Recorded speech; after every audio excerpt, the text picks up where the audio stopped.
Hello and welcome to episode 74 of Kaiju Curry House. I'm your host, Joe, and tonight, regular co-host Paul and I are going to talk Godzilla Singular Point, which has now been released worldwide on Netflix. So if you have Netflix, stream it before you listen to this episode because we're going to be getting into spoilers and all sorts of anime goodness. But first, we must start the podcast episode with that all-important question. What have Kaiju been up to?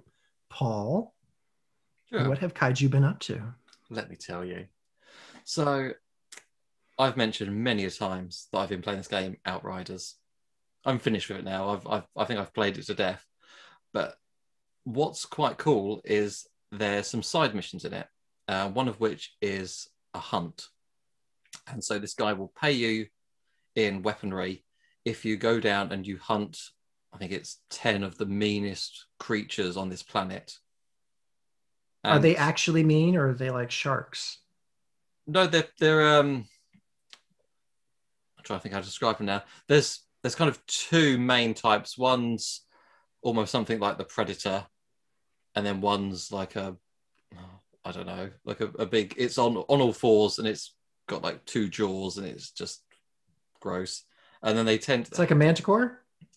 No, I don't know how to describe it. Think of it, I suppose, like a dog, really. Just a think of Clifford, but You've been going around angry. killing dogs? What kind of game is this, Paul? No, it's just that's kind of what it's like. Just I'm trying to think of a creature that I could I mean, if you're assign going it around to. killing dogs, you're the meanest thing on No, the planet, it's not. dude. No, it's not a dog. Don't worry. There is Better no not be. harming animals or, well, apart from there's no harming pets in that game. Just creatures, just very mean creatures with lots of teeth. But they were a bit lazy. I was going to say lazy. They didn't do too many creatures, so it's a simple creature, or it's a creature, and then they've done, okay, we'll add some green to it, and he's a toxic version, or we'll add red to it, and he's like a fire version. And so it does get a bit repetitive when you're killing the You've been same. hunting Pokemon? Yes, yeah. Imagine that, where it's just you think that looks a bit similar. But I had a blast doing it. And if you go to our YouTube channel, I have done a little video that actually shows all the cutscenes of the creatures in the game, so you can just ping yourself over there and have a look. That's But awesome. yeah, that is cool. And I know you told me not to, Joe, but I watched Humanoids from the Deep, the The new one. 80s Oh, version. you watched the 80s No, version? how many versions are there? There are 80s? two. There are just two. Okay, no, I watched the 94. It might have been. Yeah, you It were was the telling 90s me. version. Yes, that's Yeah. it. 90s. The one that you said, no, don't watch that No, because it's awful. it is. I mean, to be fair, And I had they fun with they it. both neither one is Oscar-worthy material. I mean, Oh, if you God, I give can't the imagine. if you give the Oscars any clout, but yeah, the 90s version, it just doesn't live up to the hype. I mean, the original, it's laughably good. The 90s one is just it's I'm trying a curious bit hard. what the difference is because I saw it and it was fine. Maybe because I haven't seen the original, because You gotta watch the I have original. no attachment to the original that I can watch this and think, this was fine. It was It's done like fun. it's one of those things where, again, I have to apologize to all the movie aficionados when I say this, but I'm just gonna give an example here, and hopefully you can follow along with me. So Jaws, right? Yeah. You don't need to remake Jaws. Jaws is Jaws. Jaws is good. Jaws is what it is. It's not scientifically accurate or anything, but it's a good movie. So Humanoids from the Deep, it didn't need to be remade. It wasn't particularly scientifically accurate.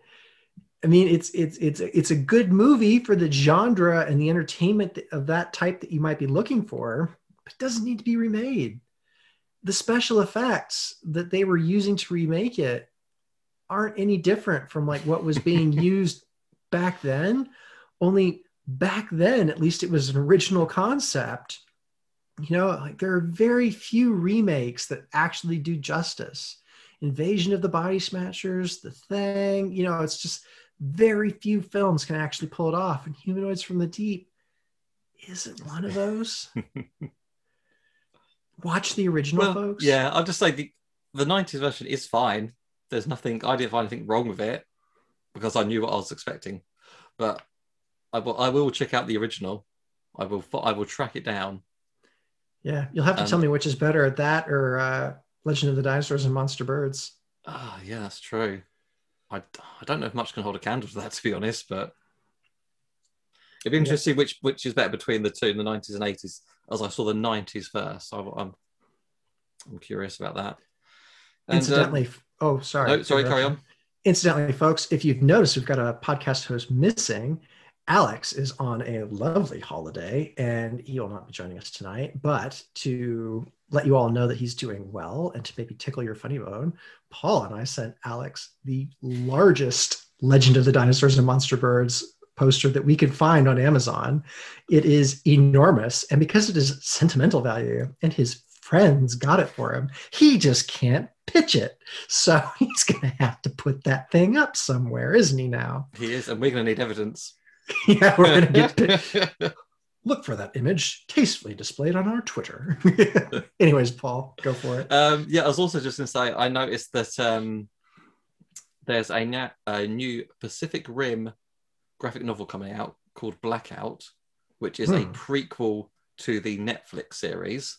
Oh, cool. And what Legendary Comics have done is they're doing a Kickstarter for basically all the Pacific Rim graphic novels in one. So there's this massive omnibus that's got all 4 previous novels and this new one. So if you're a Pacific Rim fan, go on to Kickstarter. I think you've got until it's either the mid or end of August to sign up for it. And of course, if you do it there rather than buy it in the shop, you get exclusive stuff. You'll get, I think there was some that was like you get a little bookmark that was signed by the writer or artist, and you get wallpapers for your phone or desktop or whatever. But just be warned, it will be shipping from the States, and I think for all 5 it was about £70. So £70 plus, I imagine. I mean, that's going to be quite heavy shipping, isn't it? A chunky book.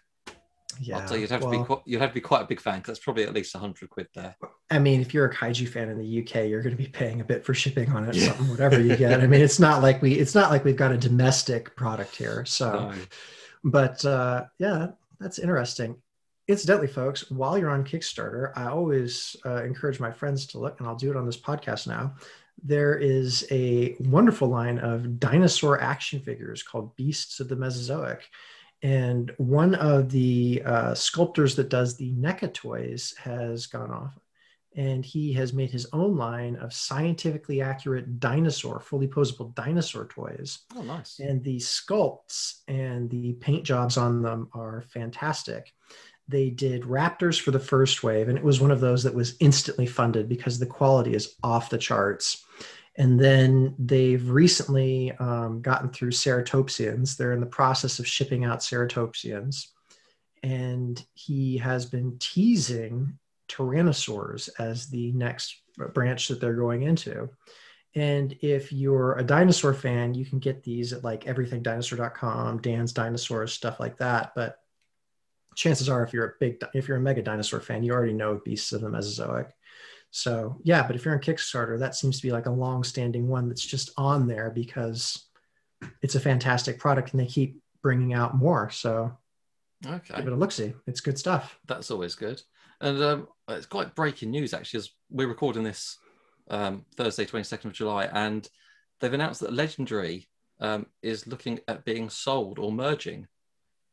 I don't know how that would affect the Monsterverse, but it's just interesting to see that such a massive company. Who are they looking to merge with? I assume it'd be Warner Brothers or something like that, or Universal. I don't know.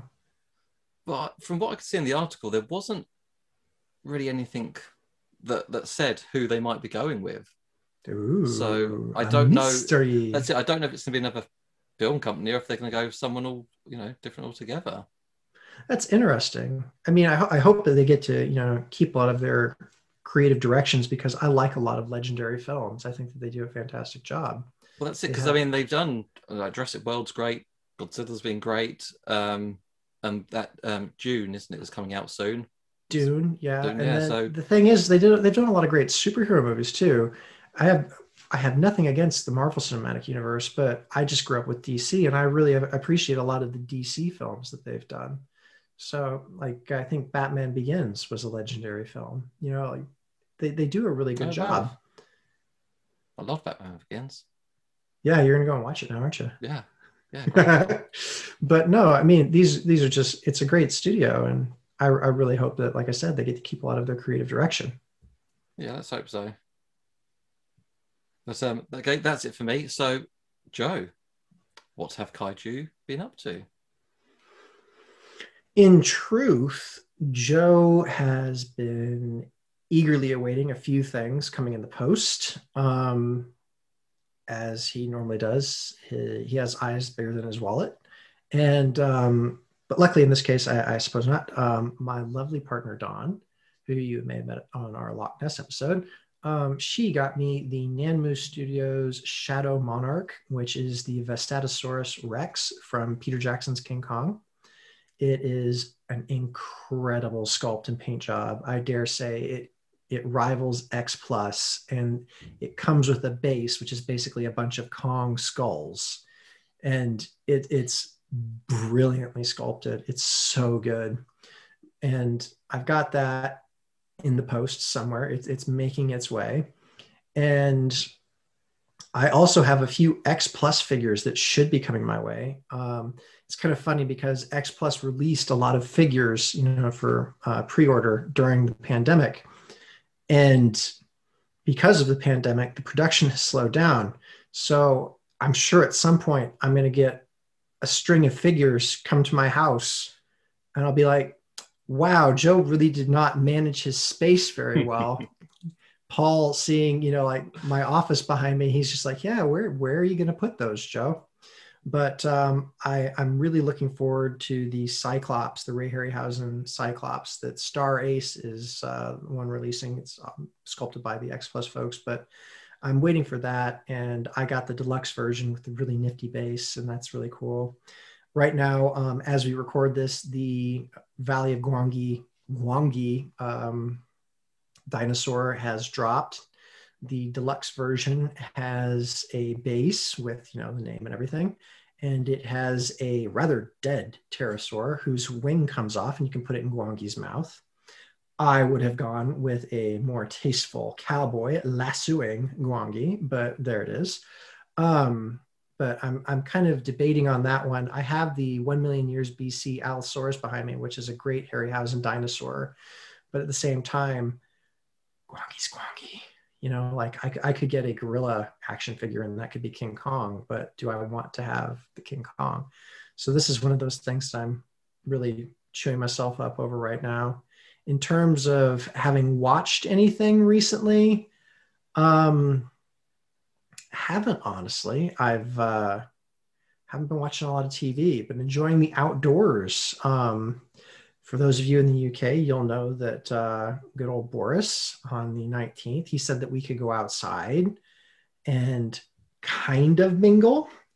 I've been responsibly wearing my mask and I continue to be socially distant, but the lovely weather that we've been having has encouraged me to go outside. And I don't know, I haven't seen many kaiju in the wild in Southern England, but it's just been really nice to kind of get outside. But no, that's been quite good. But yeah, just that sort of stuff, just kind of dreading the influx of pandemic pre-orders that are going to hit my house. But I would have thought they would like kind of slowly come, gradually come. They wouldn't all be shipped in one go, surely. No, because if they're delayed, I don't think that they could ship all in one go. But the thing is the Cyclops should be coming relatively soon. And I'm not going to tell all you good folks how many orders that I did place, because I will be a proper addict in your eyes, and it's best to keep a little air of mystery. But yeah, I'm going to be strapped for space, but at the same time, I'm quite excited. I'll say two of the figures I'm really excited to get my hands on. I ordered the Burning 2019 Rodan in the flying pose. Cool. Which I thought was pretty darn cool. I really enjoyed that version of Rodan, and the fact that it's in a flying pose with clear supports. That's just a really nice thing to have. All the Rodans, because the wings, at least all the previous ones, because the wings and the vinyl, they like to fall over. And because of the way that one's sculpted, he's just kind of lying on his belly on these clear stands because he's flying. So he's not going to fall over. And it's a really lovely characterization. I really like that. And then I also got the deluxe Talos from Star Ace, the Ray Harryhausen giant fella from Jason and the Argonauts. Or is it Jason and the Argonauts? I think it is, yeah. But so, yeah. I'm sorry, sacrilege. I've seen that movie so many times, my mind's kind of going blank. But yeah, I've got that. And what really drove me to that figure, Talos in himself, I wouldn't have necessarily gone for, but because he's actually got the Argo in his hand and each individual oar is on that boat, and then you've got him straddling, that straight like he does in the film, I thought that was really cool. And as much as anything, that base is what attracted me to that figure. I think that Star Ace has really been knocking it out of the park with their bases and their little extras for the Ray Harryhausen line. And I think that they add a lot to it. Some of them are a little bit more subtle, like the Emir, but I think with Talos, they did an amazing job. And then with the 1 million years BC figures, what they did is they put Tumak and Loana, with the different critters. Yeah. So you can get them if you buy the right critter. And of course, diehard fans will have to do that so that you can get the pair. You can't have one without the other, which was a great bit of, sales chops. But yeah, there are a couple of figures that I've got coming to me that should tidy up my collection. And I'm really waiting for that dragon to drop, which is a cool bit. I'm really I want the Harryhausen dragon. That's always kind of been my dragon ever since I've seen that film. There's Vermithax from Dragon Slayer. There's the Sleeping Beauty Maleficent. Like lots of folks have different dragons, but that one from the island of Colossa, that's my dragon. That's your dragon. Yeah. That should be a topic one day. What's your dragon? That's a good one, Paul. The top 10 dragons or something, yeah. What is your dragon, Paul? What's your dragon? We were talking about before the show. Tiamat, I would say, would be mine. Tiamat. Oh, wow, nice. So for those of you who do not know, Tiamat, however you want to pronounce it, she is a 5-headed chromatic dragon. That means one head's black, one head's white, one head's red, one head's green, one head is blue. And she's just a big old monster. She's a dragon goddess and she's evil. And she's in Dungeons and Dragons. And she's been displayed in a lot of different types of media, but perhaps the most famous one is the 1980s Dungeons and Dragons cartoon where she was a main villain. Yeah. And then only thing that could fight against Venger. Loved it. Yeah. And then recently, Magic the Gathering has released her as a card, which is really cool. You can get either the traditional style Magic card, where there's just a box picture of her, or there is an alternate art version, which is floating around. It's kind of like a lottery when you get a pack, whether or not you open one of these up. But there is a full art oil painting version where the entire card is just the art. Oh, it's gorgeous. Like they did it for a lot of the different cards in this set because, obviously Dungeons and Dragons is a very nostalgic game for a lot of people. So Tiamat had gorgeous, gorgeous art. And then for every single one of the chromatic dragons, they had a regular version, which was like, the green dragon, for instance. So there's a green dragon, just generic. And then there's Old Gnawbone, which is like the legendary, specific one. Like that particular green dragon is known and it's an Henri version. It's kind of like there's sperm whales and then there's Moby Dick. There's a green dragon and then there's Old Gnawbone. And they did like a legendary version for each one. And it's really neat because each version of those dragons is a character that you can find in the Forgotten Realms storyline of Dungeons and Dragons. So it's kind of neat that what they did there because they've really kind of like done a great merging of the two games in that set. So if you're a Magic Or if you're a Dungeons and Dragons fan that's kind of like lapsed as of recent, if you find that your wallet's getting too fat, by all means, look at the Magic the Gathering Forgotten Realms set, which should be dropping on July 23rd. So by the time this podcast episode comes out, you can go and look at all the different cards and all their art. So yeah. Nice. Anyways, I feel like we've deviated off topic again, Paul. How do we even do this? Alex isn't even here. I know. We can't blame it on him anymore. I blame myself. Anyways, we'll take a short break, folks, and then we'll come back and we'll actually talk about Godzilla Singular Point. Please stay with us. Hello, and welcome back to part 2 of Kaiju Curry House, where Joe and myself will be discussing Godzilla Singular Point, the Netflix show that is now available worldwide. We did briefly talk, well, we had a whole episode dedicated to our initial reactions back on episode 68. I had seen the first episode. Joe, I think you had seen the first 4, I want to say. Mm-hmm. And now we get to talk about the whole thing. Yeah. So to start off with, I do want to bring up, when we talked about it originally, I remember you saying that the intro was really good. And I was like, well, it's different. And I think that's because on the first episode, it is just the pictures of the singular points and just lots and lots of talking over it. Like they're trying to understand it, and it made no sense, but it was very weird. And I thought, okay, it's different, but you seem to really dig it. I thought maybe it'll grow on me. But then episode 2, it changes up completely. And it's more like a traditional intro that actually looks really cool and has scenes of Godzilla and all the characters and stuff. So I just wanted to say that, okay, I can see why the intro's good. Yeah. What did you, all right. So initially when we talked about this, I said it was kind of like a Stranger Things meets Godzilla vibe. Did you get that from it?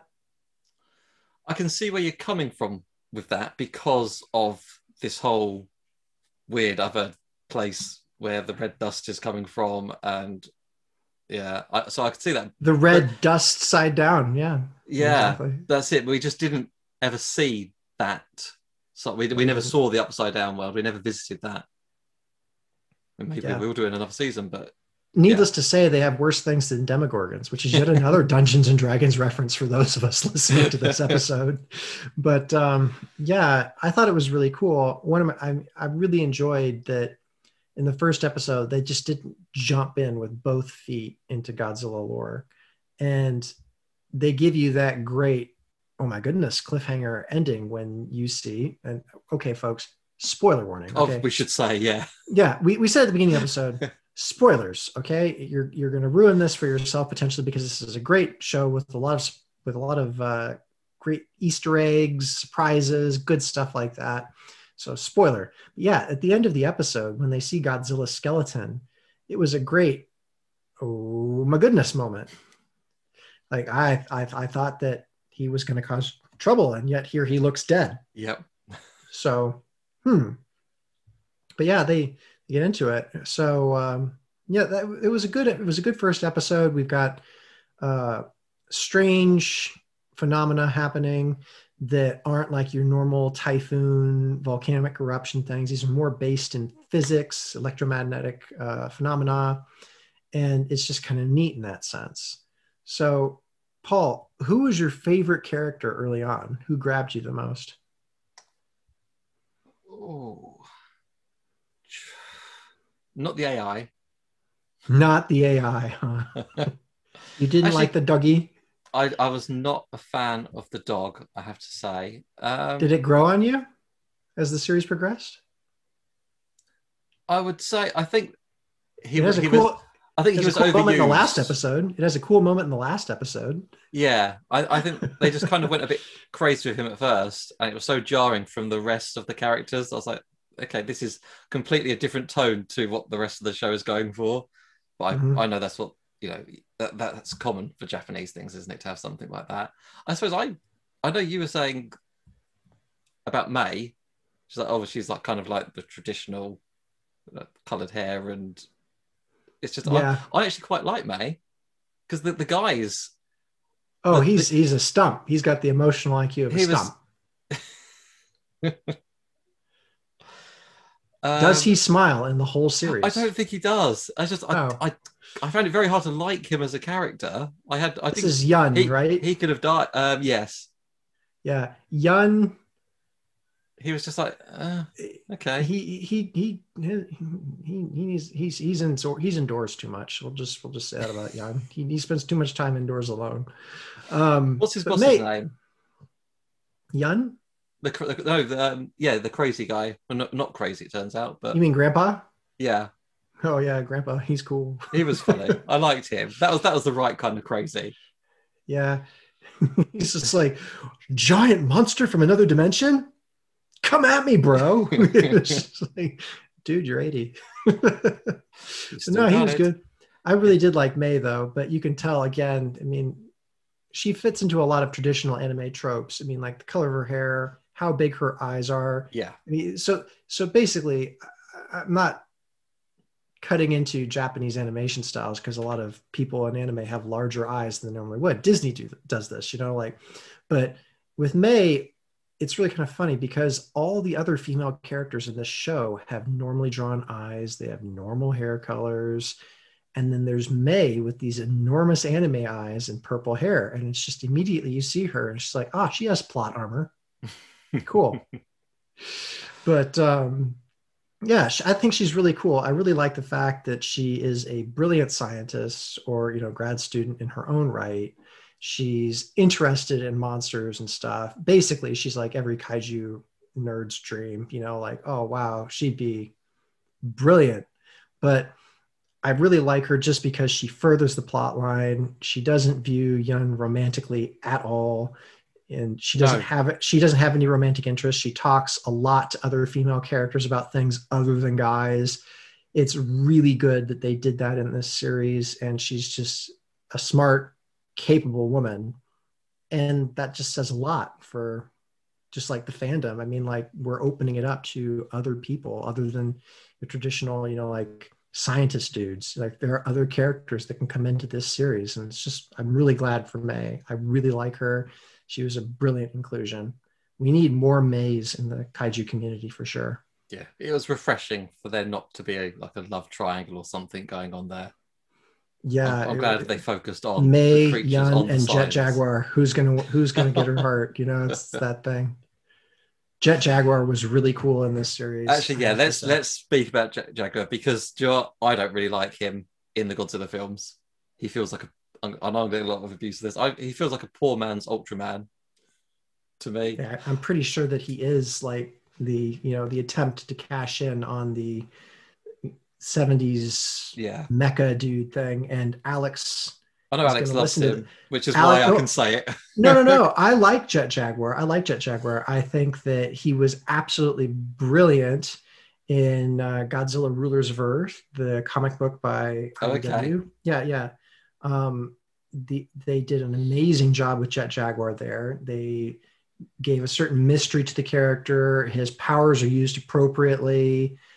You can't see what Jet Jaguar's thinking because lack of facial expression. I think that gives the character Okay, a yeah. lot of mystery. It's like watching V for Vendetta or reading that comic because he's behind that mask.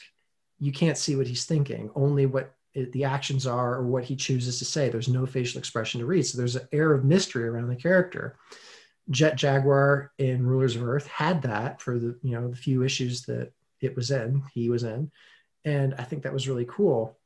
The original Godzilla versus Megalon, he was definitely a main character of that, but it's an interesting film. It's Mm, just it's one of those interesting films. But Godzilla's Singular Point oh, elevates that character yes. tremendously. So, Paul, what did you give us some Jet I've Jaguar love? That's it. As I say, I had no love for Jet Jaguar going into this, but now I might have to go back and watch Godzilla versus Megalon because I just love this take on him. It's so great. I didn't know what to expect. I didn't know if he was going to be in it a lot because he's not that big. I thought he can't be that strong, but I like how they keep changing him, upgrading him, Yeah, and it's great to see this character grow throughout the show. And he's such an integral part of it. And I wouldn't have thought that because it's Jet Jaguar. He's like a throwaway character from the Godzilla films, but this series has shown so much love to the characters that aren't really recognized as that popular. Exactly. So Godzilla's singular point, again, that point needs to be struck home. This series, it has Godzilla in it, but it's all of the lesser known Toho kaiju that it really focuses on and gives like a lot of the limelight. So again, okay, so we've made that point. Going back to Jet Jaguar. So in the show, Grandpa, 80-year-old dude, he is convinced that he needs to use his engineering prowess to stave off the end of the world. He believes an apocalypse is coming. So, of course, to thwart any apocalypse, you just build a giant robot, don't you? Yes. This is what you do. So, Jet Jaguar, well, not necessarily giant, is probably like over 2 stories high, would you say? Probably about 2 stories. Yeah, he's 2 stories. Yeah, 2 yeah, stories high. 2 stories. Yeah, so they make a 2-story high robot, which you can pilot from the inside. And then in one of the early episodes, a Rodan attacks. Now, in this show, in this series, there are lots of Rodan. There isn't one specific one. Anyways, a Rodan pterodactyl, pterosaur, attacks. And the guy, Grandpa, inside of Jet Jaguar, fights it off to give a crowd enough time to run away. But he gets knocked out of it. So what Yun does is he has his little AI app on his phone, hack it, and take control of it. And basically he tries to rock, paper, scissors Rodan to death. And like that's literally what he's doing. Like the program's like a game. Like that's all it could do inside of Jet Jaguar. So it's just kind of like bobbing its hand up and down, and the Rodan kind of like tears it to bits and then dies because it's been out of its dimension too long. Anyways, Jet Jaguar keeps having encounters like that. And every time that they have an encounter, this engineering firm builds him back up. All the while, though, they haven't really been piloting him since that first encounter. Ever since then, what they've done is they've let the AI kind of take control. And because it's an AI that learns, Jet Jaguar becomes more and more of his own character, and it has more and more of its own personality, which is really neat to see. So again, spoiler, at the end of the series, it is Jet Jaguar that saves the day. And the show revolves heavily around time travel paradoxes, alternate dimensions, branching realities, like all sorts of great metaphysical stuff. And the Jet Jaguar that we have here, basically its AI becomes merged with the future AI, and it has worked out the ways to stop Godzilla. And you get a giant Jet Jaguar Godzilla throwdown at the end of the film, or not the end of the film, the end of the episode, which is the finale of the series. And it was great. I really like that. The other great thing about Jet Jaguar, and again, all the characters in the show are their designs. So all the kaiju look great. They're very original takes on all the traditional designs. And then Jet Jaguar itself looks like a modern mech suit, like with the pistons and everything, and like the hydraulics, even the front grille. I mean, all that, the battery pack that Jet Jaguar usually has on its back, it looks fantastic because it's all rooted in real reality. It's great. Yeah, that was a ramble, Paul. You need to speak up, dude. Like, give us something. I was letting you just, praise Jet Jaguar because he does deserve it for this show. I'll give him that. It's definitely going to make a lot of fans, I think, out of it. But you mentioned there's more than one Rodan. I didn't know that. I saw a single Rodan, and by the end, there's literally swarms, isn't there, in the city? There is hundreds upon hundreds of them. Yeah, and I think it was like the first or second episode. There's only one. It's like the first one to show up. Yeah. But yeah, there are like swarms globally. There are swarms of Rodan. Yeah, I think it shows you like the map, doesn't it? It says, a swarm of Rodans are attacking the United Kingdom. And it's just like, they are. They're now spreading over the world, spreading this red dust. It's very cool. They did do a really cool design. There was one big one. Yes. It had like 5 seconds of screen time, and it was just, it looked so cool. And then Godzilla nuked it, and it was just gone. but it was so cool for all of 5 seconds. It was jet black. It had like yellow orbs. It didn't have any eyes. It was like a Venom version of Rodan, only it had like yellow where white would be, and it was about to do a beam, and it has like this smoke coming off of it, like this billowing smoke. It was like a Balrog kind of thing. It was really cool for all of 5 seconds. But again, like this is something that they did in this series, like all of the main kaiju that you would associate, like we didn't have like a huge Mothra plot. We didn't have like a huge Rodan plot. We didn't have like a huge Mechagodzilla or Ghidorah plot. It's like Toho listened to the legion of people that were just saying, okay, we know you know how to do those monsters, but the other 20 that you've been ignoring the past 40 years, we'd like to see those too. And they finally did something with them. It was great. Yeah. So they did it, and they did it well. Exactly. Because Rodan's great. Manda didn't get as much screen time, but still. Well, at least Manda wasn't just constricting the Atragon. That's just like Manda's job in all of Toho. Like I saw Manda and I was just, okay, where's the sub? When's it going to show up? And then there was a sub in one of the episodes, and I was expecting like, okay, when's Manda going to show up? And then it was Godzilla Aquaticus, or what those in the proper fandom just call Titanosaurus. And it was like chasing after the sub. And I'm just like, this is great. This is good stuff. So what were the kaiju that you liked the most? I liked Anguirus. Anguirus was good. Anguirus got a few episodes of spotlight. It was well deserved too. Yeah, had a good battle with Jet Jaguar, and was deflecting bullets because it knew somehow. Yeah, we were learning a lot about the phenomena. There's a lot of stuff going on. Yeah, so Anguirus gives a few clues into like where these creatures are coming from, why they're coming from, and what's happening by nature of its abilities. So Anguirus has like this ability where it can see like a split second into the future when it does like this peculiar vibration aura thing. And okay, that's fine. It's from another dimension. I'm willing to accept this because they've explained that they've given that plot exhibition at this point in the series, but it has that. And Anguirus, it kind of stays through to the end of the show because they use one of Anguirus's spikes as a weapon for Jet Jaguar. They put it on a pole and they make a spear out of it, which I thought was pretty cool. It doesn't had a lot of Monster Hunter vibes, to be fair.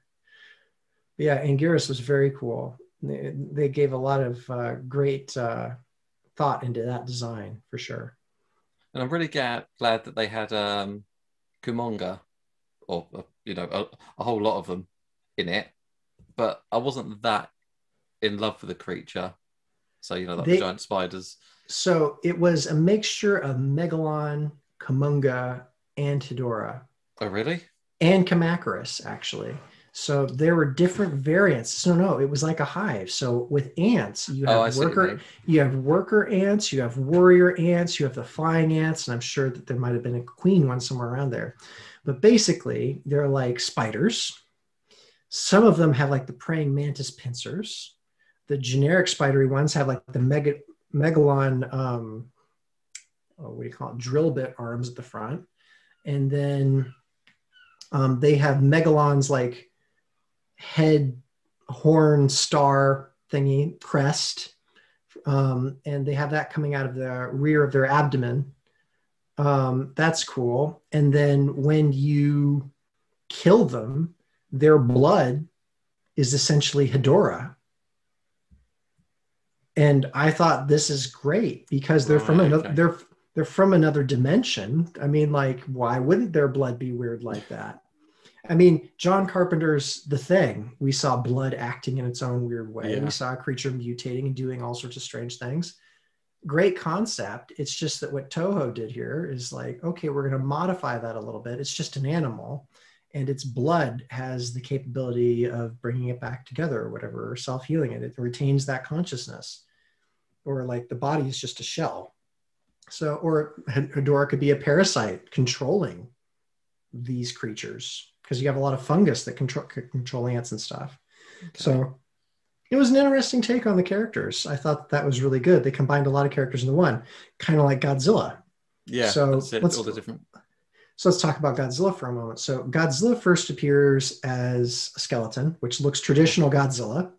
So I think it's great that at the beginning of the series, they set up what Godzilla looks like. And then at the midpoint of the series, they show you Godzilla Aquaticus, which is what we all like. We're all just like, that's Titanosaurus. That's the orange, warbly monster of 1975's Terror of Mechagodzilla. It's just been redesigned. And Godzilla Aquaticus looks great. And it goes and kills Varan, or not Varans, it kills Mandas. It like hunts them down. And it looks great. And then it gets on land and it changes. And it changes into Godzilla Amphibia. I think that's what it is. And then it looks like Varan. And it kind of becomes a cocoon. And they break the cocoon, and then it becomes kind of like a Gorosaurus Godzilla. It's green. It's not quite there. He has some Gabra characteristics, and then that Godzilla morphs into Biggin, which is the singular point Godzilla that's on all the media. So Godzilla, like Shin Godzilla, goes through an evolution in this show, which I think was great. I really like that. It was a very novel concept in Shin Godzilla, and Toho was like, people like that, let's do it again. So that was great. It was a great way to call back a lot of other kaiju that may not have just gotten screen time otherwise, but like they kind of wrapped them into Godzilla. So kind of like we had a whole bunch of kaiju going into the Kumonga Megalon Hedorah Kamacuras hybrid. We have Godzilla as Titanosaurus, Varan, Gorosaurus, and himself. So it was nice to see that, but because they gave the impression, like I said, what Godzilla was supposed to look like at the beginning with that skeleton, you weren't necessarily prepared to see what his evolution would look like in the show.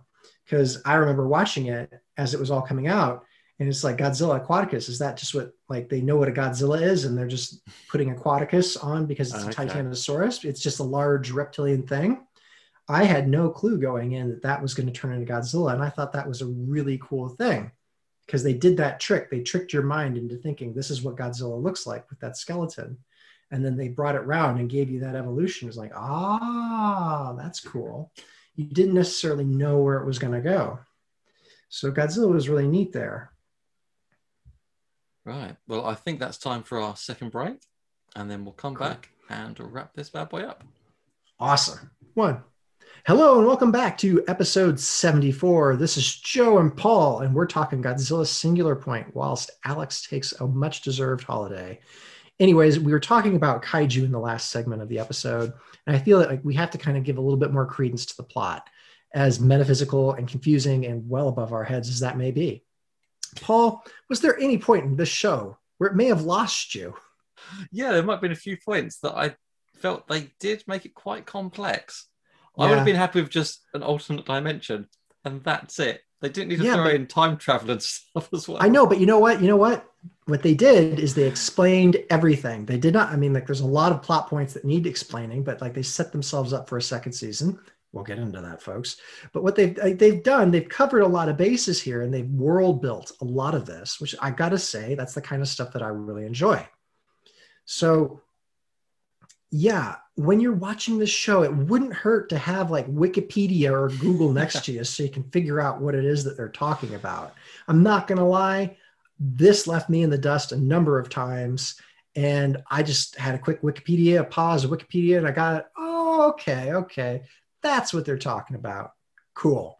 And then I just carried on. But you know what? It just, hey, learned a few things while watching this. You don't often get to have that with Godzilla, so I will give it, more kudos for that. But the plot of the show basically revolves around an oncoming disaster, which we will call the singular point, the cataclysm. The catastrophe, isn't it? Yeah, the catastrophe. Yeah. So we have a device that you don't find out about until later in the show, and it is used to see what's going to happen in the future. It also has ties to new types of energy. And it's also a big magnet for large, scary critters. And the chief of which I gotta say is Gabra. And Gabara kicked a lot of butt in this show. That is the scariest Gabara. I mean, if that Gabara and Godzilla were to throw down, that would be a fight. I mean, he's smaller, but like the end scenes, like the last points where you see Gabara, like when he's ripping the cover off of this installation and like he's snarling, his eyes are glowing and stuff. Oh, it's pretty demonic, isn't it? It's demonic, but it's awesome. I mean, like Gabara was like a throwaway joke character and they made it cool. It's like the 90s Gamera all over again. It's like, you mean to tell me that jokey hokey series suddenly got serious, and then you watch it and you're like, whoa, this is good stuff.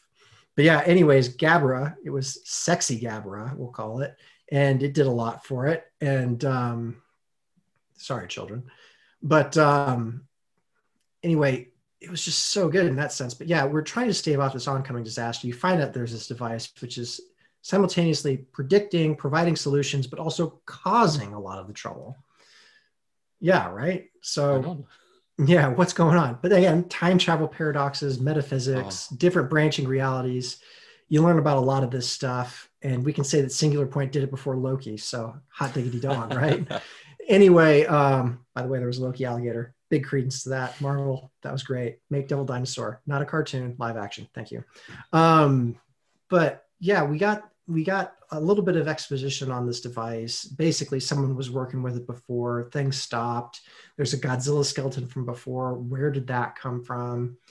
And you realize a lot of the groundwork was laid for the characters. And then there's like a hidden message that they're trying to find. And at the end, you find out this weird song that they've been listening to this entire time has a code hidden within it, which is basically the codes that Jet Jaguar needs to do its thing and kick Godzilla's butt at the end of the film, or at least, draw into a stalemate. Yeah.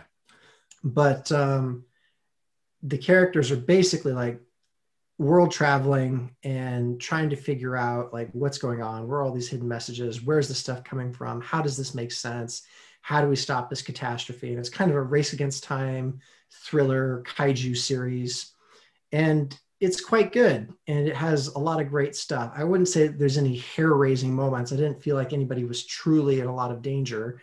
I think one person gets eaten, and that's pretty much it. But no, it was really good. And then after credits, after this series, we see that original Godzilla skeleton. And what are they doing, Paul? It's going to be mecha. They're making a mecha out of it. It's basic. Really cool. They're taking the Kiryu concept. They're building a mecha around the original Godzilla's bones. Only it looks like the Showa version Mecha Godzilla, which I gotta say was a great nod. It looked awesome. This whole series is just like a big love note to the Showa films, wasn't it? It really is. Yeah, everything. Especially the end credits, which have nothing to do with the actual episode, but have got everything you've ever loved in Godzilla just thrown at you in like a minute. Yeah, it's insane. It's great. It's absolutely. I mean, like whoever did the end credits has like major ADD, but it was so good. I loved it. But yeah, it's a great series. Paul, where would you rank it among Godzilla stuff? I mean, how highly do you rate it?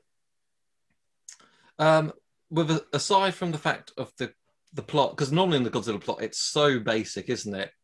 It's a case of, there's aliens, or it's almost ridiculous. Whereas this actually seems like it's jumped. It's no longer just, they've tried to make it good. They've tried to make it super, super smart. And I think they probably should have dialed it back a little bit. Well, I don't know. I mean, like, did they have to dial it back, or should they just aim high? You can aim high. They can aim high. I mean, like some bits, like you said, like the song being there from the beginning, and it actually has the code that is the key to the end, and how they explain that they've got the answer, but they don't know what the question is. Yeah, it's like okay, yeah, that they're making it really good to the degree that I can actually understand it, which is what I like. But you actually have to look at the internet to find out what something's worth. That just seems quite highbrow for Godzilla. I like it. I'm not was ready for highbrow. Yeah, maybe for highbrow Godzilla. Yeah, but I mean, it's such a refreshing take that I just like how Shin Godzilla came out, and it's just like, wow, that was not what I expected, but it's fantastic. Same with this. I I highly rate it. I'd recommend anyone who likes Godzilla watches it. Anyone who likes anime watches it, because it's very, as you say, it's got lots of kaiju, but it's also got a really strong story, and it's not a typical story about the anime girl falling in love with the anime guy. No, this is actually a very science-based story. So props to Toho for going this route. Absolutely. It was just solid. It was just solid. See, the Godzilla Earth that we got years ago. Again, I mean, that tried something different. I know it tried something different, but it tried to do like science, but it wasn't doing it quickly, and it wasn't doing it in a flashy, fun way. There wasn't any nostalgia to grab onto. There weren't any like real Easter eggs. It was, like you said, it was kind of basic in a sense. Yeah, but I actually say, because it had what I'm trying to think, there's like the Mechagodzilla city, wasn't it? Where it's like nanites or something. So it was definitely trying something different, and it was trying to elevate it above the normal Toho plot, but the pacing was definitely off. And pacing was off, and Godzilla didn't do anything. Godzilla didn't do much. I mean, Godzilla didn't do much, a massive amount in Singular Point, but there were so many other characters in it that you cared about or enjoyed. Yeah, and I don't think the other anime had that. I can't even remember it now. I think that it was so slow paced compared to what Singular Point is. And Singular Point, being episodic, it had a longer runtime, but it also had lots of great cliffhangers. Like, you didn't just stop at one episode and be like, okay, we'll just leave it there. Every single time you're like, oh, I want to see what happens next. Yes, it did have that. That was pretty good. What happens next? So where I would rank Godzilla Singular Point, it's got to be like in my top 5 Godzilla anything. I don't necessarily know if it would make like all around top 5 monster films / monster shows, like monster media, but definitely for Godzilla, it's going to be in my top 5 of any movies, any series. I think that it's done remarkably well. All of the character work is solid. It doesn't have any, like forced romance or forced funny moments. Did you find any? There were some kind of chuckly moments, like some lighthearted moments in it, but they weren't forced. And if someone was being weird, the other characters would be like, that guy's kind of weird. Like it was just like, it was grounded. Yeah, it was very grounded. It felt normal. It felt like these could be real people. They were very well written characters. And this is the thing. I feel a lot of Godzilla films and shows, episodes, what have you, they spend a lot of time focusing on, okay, how can we get Godzilla up? And then how can we get him to fight another monster? And you have the whole plot centering around the final showdown between these two monsters, where in this case, they had a whole bunch of characters coming together to try and prevent that. And in a lot of Godzilla movies, like, you have the characters trying to get the two monsters to fight. It's like, again, it's like with Shin Godzilla, actually. So Shin Godzilla is about the people trying to prevent Godzilla from doing anything. So to use an example of what I previously discussed, where like the monsters fighting, people actively trying to get to do that, Destroy All Monsters, Terror of Mechagodzilla, Godzilla versus Megalon, Godzilla versus Gigan, like all these times, like the people that are involved are very loosely written, but the whole movie just revolves around Godzilla finding the other monster. And Godzilla strayed so far away from having the people be the center point that it just suddenly becomes such a novelty when they are. Strange to think of it like that, but you're absolutely right. Yeah, it becomes such a novelty. The old concept has been used so infrequently that it becomes fresh, even though that's what originally Godzilla was. It was a human drama with the monster as a plot point. Because in the original Godzilla, I mean, like everybody's, if you've seen this, you're really listening to this podcast, you've probably seen it. So you have the love triangle, and you have concerns about radioactivity, and you have concerns about human beings coming across weapons that they aren't responsible enough for yet. And we're trying to prevent Godzilla, who's a plot point, to stop doing his thing. You have to have all the characters come together. You have the love triangle. They have to set aside their differences. You have to have the scientists And the people that want to have the monster destroyed, the scientists have to understand that this creature is not good for people. Yes, you know, we could learn a lot from it, but the price is too high. You know, like that, there was a lot of moral compass, social dialogue. I mean, it was great in that sense. And here in Godzilla Singular Point, like we have just so much dialogue, and we have people coming together. It's grounded.